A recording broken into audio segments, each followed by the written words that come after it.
Hi guys and welcome to the State of Crypto, one-stop source for all crypto-related news. I'm your host Martin, and this is episode 171, Minecraft, Bitcoin Treasure Hunt, Ripple connects Tempus with Remitr, and Binance launches Dash Futures. Now, if you're catching this from live, welcome. And if you're catching the replay and have any suggestions for us, please leave us a comment below. We really want to know what you're thinking. Also, going to be up to date with the latest crypto-related news. Make sure you subscribe. Make sure you subscribe, hit that like button, and that bell so you're notified when we go live. Sorry, some alert popped up here on the side. If you want to keep on chatting with us once the stream is done, you can join us on the Discord. Link is in the description, guys. So it's linked to all the other articles that we cover here on the stream. Something's off with my computer. I can not hear the audio, so but I can hear. I can't hear the audio for some weird reason, and I have no way of I know the music's playing. I that's why it took me a little bit to come online. I was listening on my phone. Yes, I could hear it. So again, I know it's playing. But anyways, thank you guys for being here on a Monday night. I hope you're having a great beginning of the week. Other than that, again, thanks for being here, and let's get on with the news. Right? Feels a little bit off to not have the actual music playing while I'm doing the stream, or hearing it as I'm doing it. So yeah, it's just a little bit weird, I guess. Let's get on with the news, right? So basically, this is from Yahoo Finance. Apparently they got it from CoinDesk, and it says Minecraft players can win Bitcoin on new treasure hunt server. A new Minecraft server allows players in the block universe to compete against one another to find hidden treasures and receive a Bitcoin reward, which I think is pretty interesting. A lot of people playing Minecraft. I'm not sure whether or not their player base has been growing or decreasing lately. But again, if a lot of people are still playing, a lot of people are going to know about this, and a lot of people might hear about crypto this way, and it could certainly help to drive up adoption. Other stuff that could happen probably is also, maybe they're losing population base and they want to get more people in, so they're trying to do this by having these treasure hunts where people get paid in Bitcoin, right? Anyways, it's known as Satoshi Quest, and the challenge is to find the hidden loot within the vast Minecraft landscapes. Users pay $1, $1 in Bitcoin for an in-game life, and entry fees are collected, and most will go towards specific treasure wallet addresses, which is awarded to the player who finds the loot first. So again, it's kind of those things that, depending on how many times you die and how many times you need to buy lives, I guess, you're gonna have to the price will certainly increase. And I'm not sure how many people are playing this, but it would be interesting to know the money bag that is in play, right? Anyways, in order to participate, users set up their own in-game wallets, and they can use that to pay for lives and receive their winnings. Should they wish, they can also connect an external wallet to the Minecraft game server, which I believe is pretty interesting. Anyways, more than 180 million copies of Minecraft have been sold since late 2019, making it the single best-selling video game in history. Wow. Okay, cool. So I know Fortnite is certainly also one of the best games out there, but I have never played Minecraft. So anyways, it allows users to create their own worlds on their own servers, and the game has already featured Bitcoin with the BitQuest and PlayMC servers from 2014 and 2015 respectively, which both integrated the original cryptocurrency to test and educate users about digital currency. So again, yes, they are integrating it to really let people know that Bitcoin is there. I'm not sure, again, how many people are going to play on this server that where you can earn Bitcoin, right? Anyways, the first round of Satoshi Quest began on January 26th, and the game resets once treasure has been found. The server checks the Bitcoin spot price every 15 minutes and automatically updates the participation fee to keep it at $1, which I believe is pretty cool. 90% of total game fees go towards towards the treasure address, with the remaining 10% going towards developer costs. And after finding the treasure, winners receive 85% of the balance, while the remaining 5% is kept. The wallet until the next round. The reward is only paid out if the treasury wallet balance exceeds the transaction fee. The Minecraft contest comes after another more real life or real world Bitcoin treasure hunt was launched in last April, I think. was called Satoshi's Treasure, and the game's developer basically hid the keys to 1 million worth of Bitcoin across the globe. And the keys to the Bitcoin wallet containing the price were divided into 1,000 fragments, requiring a minimum of 400 key fragments to access and transfer the funds. Players are able to collect and unravel clues any way they want, and they can even sell leads, which I think is pretty interesting. If you kind of get tired, you get bored, and someone wants basically to jump to that part of the game where you're at, you can sell your lead, and yeah, people can come in and basically jump in after that. Again, interesting stuff happening with Bitcoin, like all these small like treasure hunts and rallies, right? Oh man, let's move on to the next article. Ethereum. In an effort to promote a smart contract use, a group of Ethereum startups has funded a new initiative. The Ethereum Trust Alliance will provide smart contract ratings, inform users of an application's reliability, which I think is pretty cool, man. Certainly is going to bring a little bit more trust into the market. Anyways, previous examples of smart contracts vulnerabilities have resulted in millions of dollars of missing funds, and the ETA, the Ethereum Trust Alliance, hopes to prevent similar things occurring again. Good information about the trustworthiness of a smart contract may well drive Ethereum adoption going forward. Like I said, it's pretty cool that they're doing this. Anyways, public blockchain projects like Bitcoin and Ethereum are open source, and that means any individual can inspect the code for flaws, vulnerabilities, or backdoors. While it's true that anyone can look at the code itself, not everyone can actually understand it, and furthermore, those that can understand it, the purpose of an application from the code alone, still might not fully grasp the implications of the different lines of code. So again, yes, anyone can look at it, but again, just few might be able to play around with it. With major smart contract flaws such as the DAO still fresh in memory, unknown vulnerabilities in smart contracts may well be putting potential users off adopting Ethereum-based applications.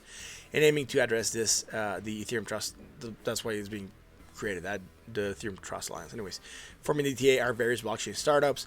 These include MythX, Runtime Verification, QuantStump, Consensus Diligence, Soho, and Smart DEC. According to a post to the group's website from earlier today, the ETA is committed to developing a security ratings system to quickly reference if an auditor has inspected a specific smart contract.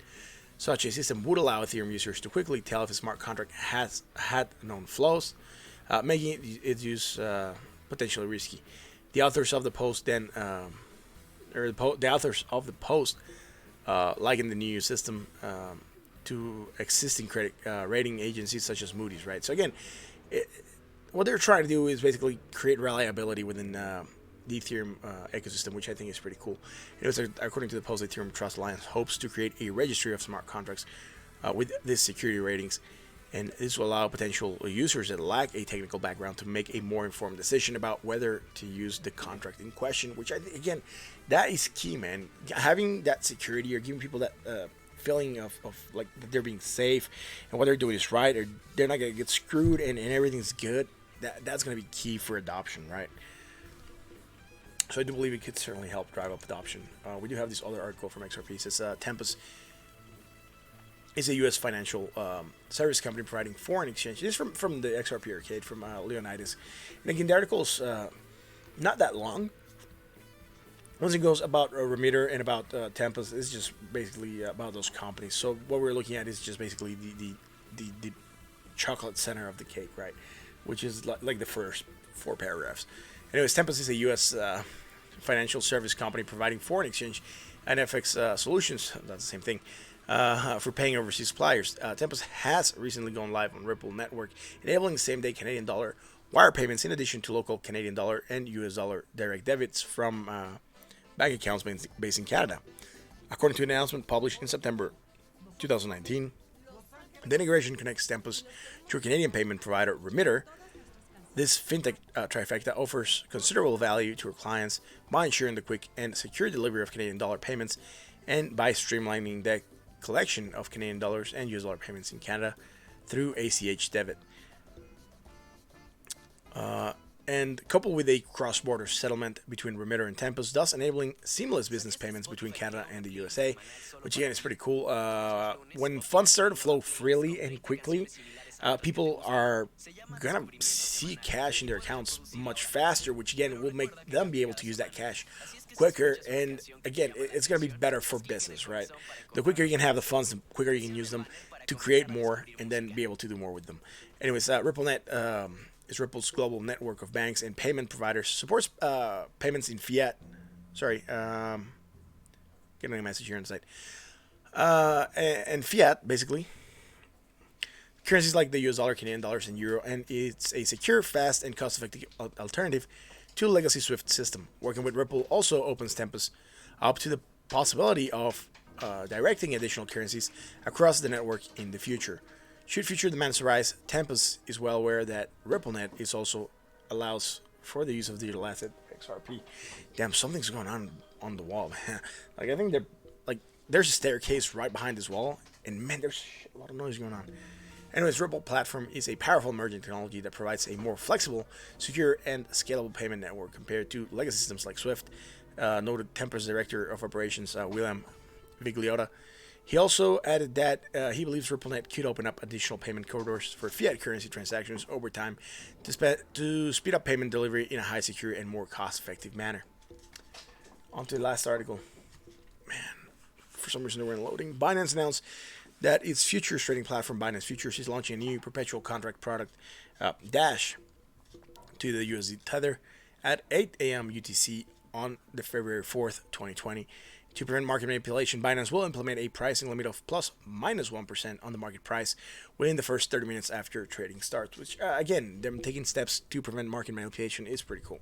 That said, if you like futures and you like taking advantage of that, you can certainly go in and really try to get into Dash, right, if that's your cup of tea. Anyways, we're going to move on to market analysis, and yeah, we'll keep it going from there. 1 second.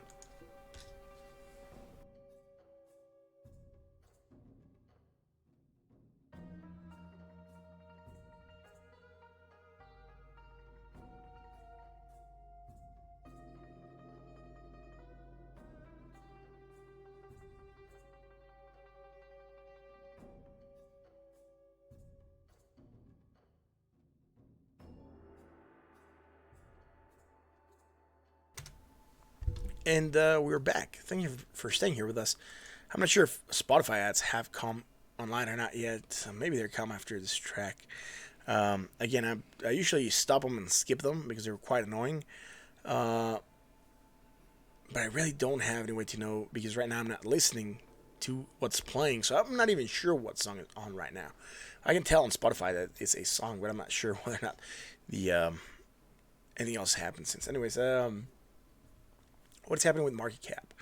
Yesterday, we had past 2 days have been indecision days, right? We had a lot of hikes and downs. Anyways, today, opening down a little bit. So, yesterday,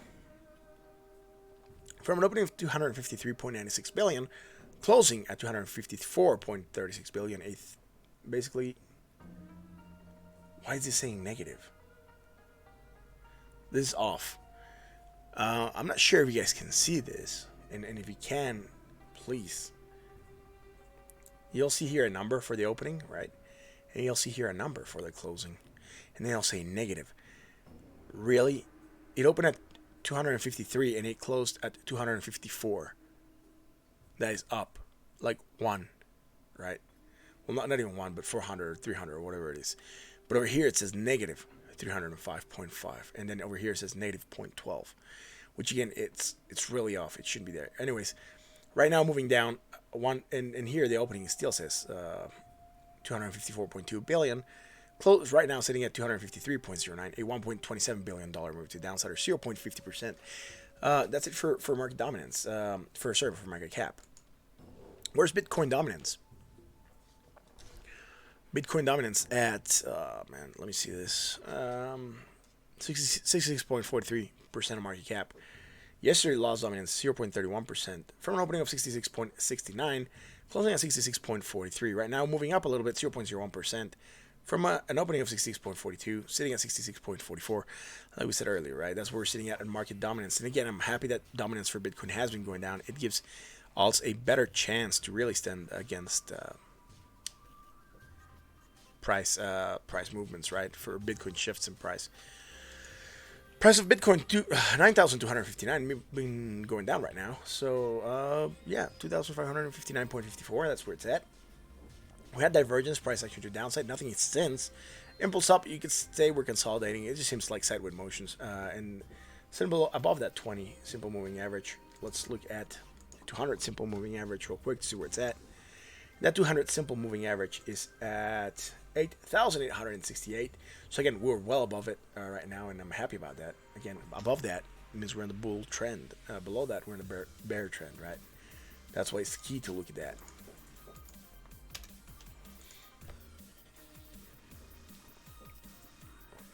Neutral, bought on the RSI at 62.78. Positive momentum starting to die out. About to get a cross off the MACD under the signal line. And we get those crosses. Sometimes we get sharp price movements here. Like here we got that cross and we got that red bar. Here we get this cross and we got this very nice green bar, right? So again, potentially we could get a red bar. So again, something we should be watching out for on the daily. Let's go to the 4 hour. 1 second. I feel like I want to sneeze, but nothing's happening yet. Anyway.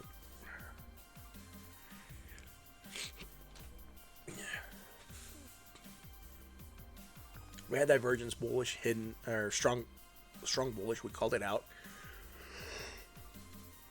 Sorry about that. Strong bullish, price action to the upside. We did get it. We ended up creating a bearish divergence against the RSI. Right, and this happened post stream. This was around 6 in the morning, or a while back. Anyways, I think I forgot to call this one out yesterday, but it's there, and I noticed it today when I was looking at the market and see what we were developing, and I basically just placed it there. But we created strong bearish divergence, price action to the downside, and that's what broke us down. Even though we don't have anything here on the MACD. Right, that's it for this, man. I'm going to move on to the 1 hour chart and see what we're doing there. I think Spotify ads already played and I just completely missed them. Showing the 4 hour, sitting neutral on the RSI at 47.86. Let's go to the 1 hour. All right, so we created divergence, bearish, price action to the downside. We did get it, playing out beautifully. We ended up creating a strong bullish divergence. All right. Going lower on that price and making the last negative momentum, right? So again, creating that gives a strong bullish divergence. Potential price action to the upside, we did get it, blew it at the 20 MA, broke down again. Tried to make it again, but again failed at the 20 MA and breaking down. So again, we're seeing tightness of the Bollinger Band starting to develop, and we're sitting below that 20 MA. Sitting neutral on the RSI at 43.73. And that positive momentum that we had, it seems like it's going to be short-lived, as we might end up undoing it. Other than that, there's really nothing else to call out here. Maybe there is. 92 and 197. Okay, so slightly. All right, cool. So from here to here, we would be going slightly higher, right, on that momentum, right? So positive momentum, more positive momentum. And here we're definitely going to a lower high, right? Creating a hidden bearish divergence, potential price continuation, and probably part of the reason that we're breaking down. That's it for this in the 1 hour. I'm going to move on to Ethereum. Guys, if you're here with us and you're watching live, and you want to chat with us, you can type stuff in the comment. We are live, so, you can say hi or request a coin, and we'll definitely look at it. Anyways.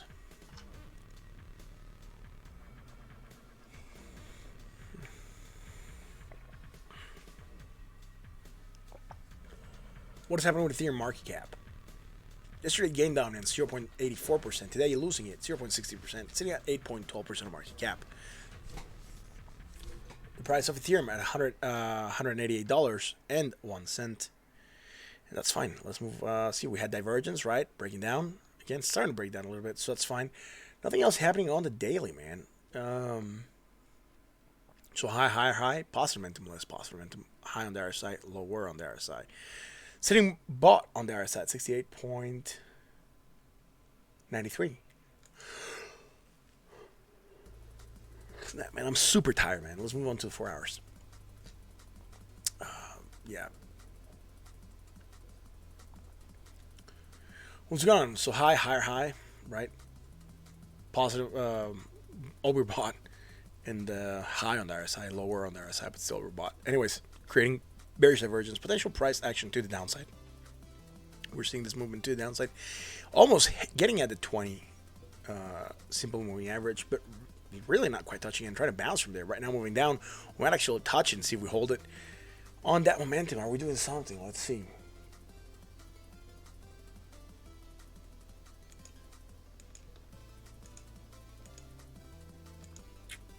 Yes, we do have it. We're creating hidden. Sorry, we're creating hidden bullish divergence on the MACD. We don't quite have it on our side. We're actually still going higher. So again, going with the price, so slightly higher, right? So low, higher, low, negative momentum, more negative momentum, neutral on the other side, but still higher than that previous neutral, right? So again, we don't have anything else going on. So potential price continuation. Again, watch out for this. This can still go on developing and really come down here and make more negative momentum still. And we'll still have that hidden hidden bullish, right? The only way we don't get it is if we break below this opening, which is 180.20. So if we break below 180.20, then we definitely don't have that. And, you know, we'll probably still go slightly lower. Anyways, on to the 1 hour. What's happening on the 1 hour chart? We call this, right, price action to the upside. Boom, we got it, and then we start to break down from there, and that's fine. So high, lower high, positive momentum to nothing, and high to low. That's fine. Nothing here. Later on, right, so today in the morning at 5 a.m. till 9 a.m., we ended up creating bullish divergence, strong bullish divergence.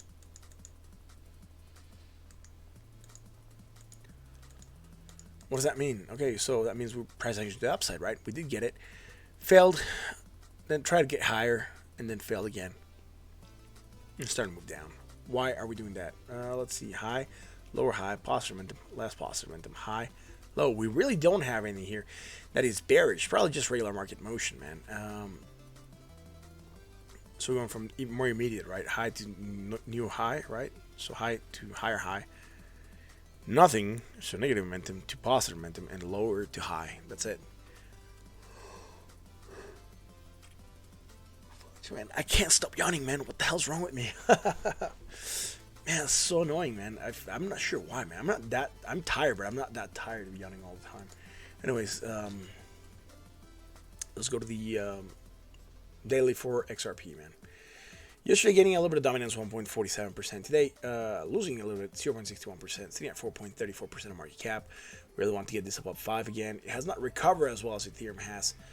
But again, you know, I wish this was recovering better. Price of XRP, 25 cents, 25.216 cents. Again, we were looking at this was slightly higher, but same principle still applying, right? So, let me see if we have it here. 67 and 65. Okay. So we're going from a high to a higher high with positive momentum to less positive momentum, and high on the other side to lower on the other side, creating strong bearish divergence, potential price action to the downside on the daily. Again, moving to the downside would potentially have us see the 24,629, which is an area of support and resistance that we've seen before. An area we came back in touch and really rallied yesterday still. So again, very valid support. Man, why am I yawning all the time, man? Anyways, that's it for this, man. Nothing else happening here. Again, this small stuff is from... Sorry. This small stuff here is from the 1 hour. And for some reason, it wanted to come up here and show up on the daily. Which, again, first, I'm not sure why my charts are doing this, man. I was pretty sure this was completely clean already. Anyways, potential price action to the downside. Let's go to the 4 hours. We're starting to flag, right? We said impulse up, down, slope consolidation, likely to break to the upside. We did break to the upside. Not high enough, though, to get to the previous high, but right now we're seeing some something breaking us to the downside. That's fine. So high, lower, high, positive momentum, less positive momentum, high on the other side to lower on the other side. Nothing happening there that is bearish or bullish right now. Low, higher, low, negative momentum, nothing. And low on the other side to higher on the other side. So really nothing happening here on the 4 hours. Sitting bought on the other side at 60 point 60.76. Let's go to the 1 hour. On the 1 hour chart.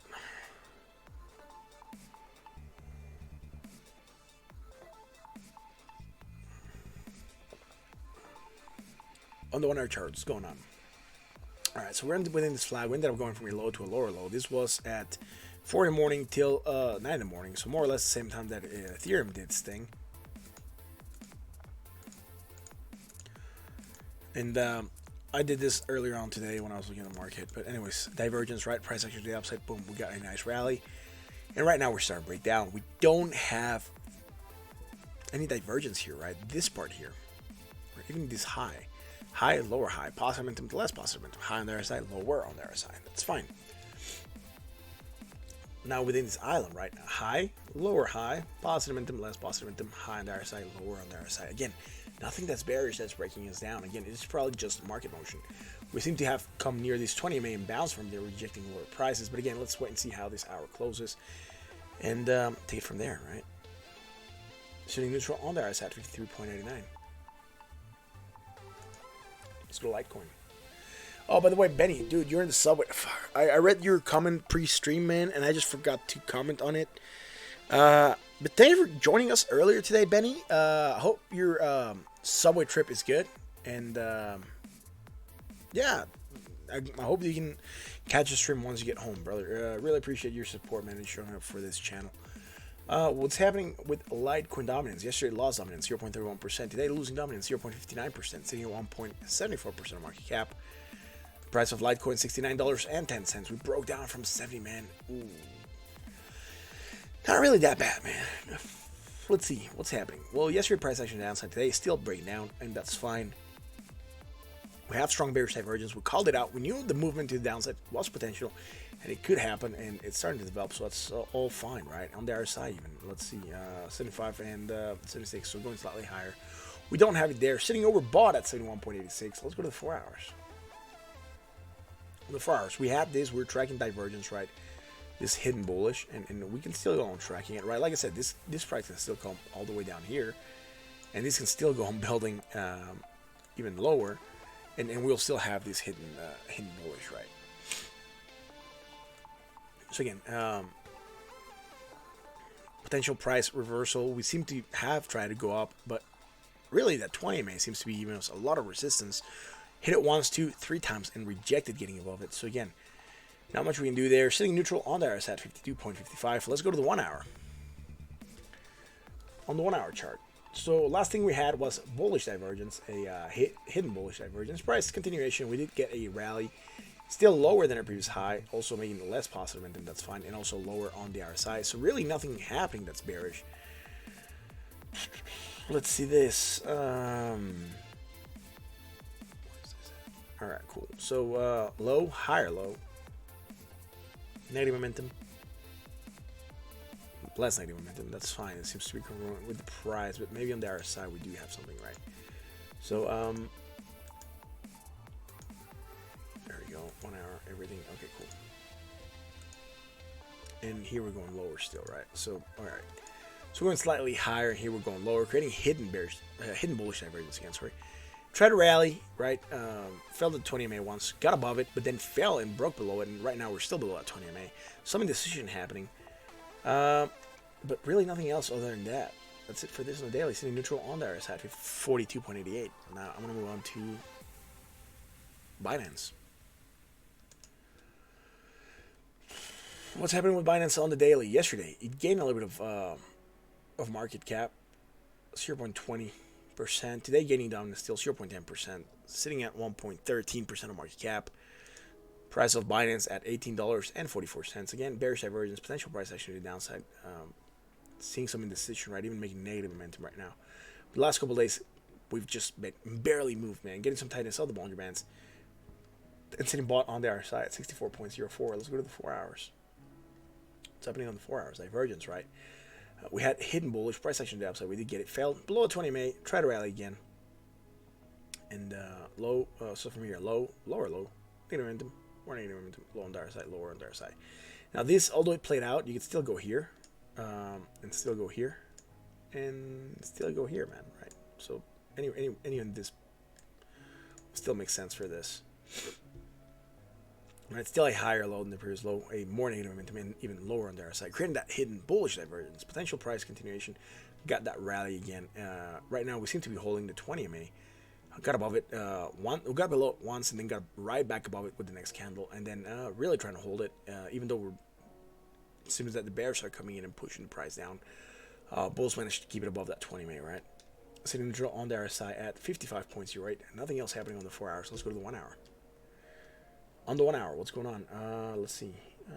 406, 468. Sorry, guys. Fuck, I'm yawning like crazy, man. What the hell's wrong with me? Alright, so we're making even a little bit lower on the RSI. Finally. So negative momentum, more negative momentum, and low price and higher low, right? So again, creating that hidden bullish divergence, potential price continuation, and we're getting that small rally to the upside. That's very nice. But right now we seem to be breaking down, and again, holding the 20 MA. And like I said, look, the bears came down, moved the price, and the bulls are fighting back. That's it for this, guys. For some reason, I'm starting to feel like really tired, man. So neutral on the RSI at 52.05, and I guess there's really no one else watching, so we're just gonna call it a stream for tonight, guys. If you like what we do, hit that like, that bell, that sub to be notified when we go live. And I hope you like this show. I hope you enjoy being. I enjoy being here. It's a Monday night. Thank you guys for showing up. The ones that showed up. If you like cryptocurrencies, talk about crypto to your friends, to your family, and to your coworkers. Let them know that we are here. This is Ditto Crypto. I'm your host, Martin. It's a pleasure being here with you guys tonight, every night at 9 p.m. Central. Hope that really, I do believe we're a good intro channel for crypto, right? A medium, intermediate, and advanced channel for crypto. So if you guys want to come in here and chat with us, that's great. This is your house. You're welcome to pop in whenever you guys want. Thank you for watching. That'll be all for tonight. Hope you have a great day, great Monday night, and I'll catch you tomorrow.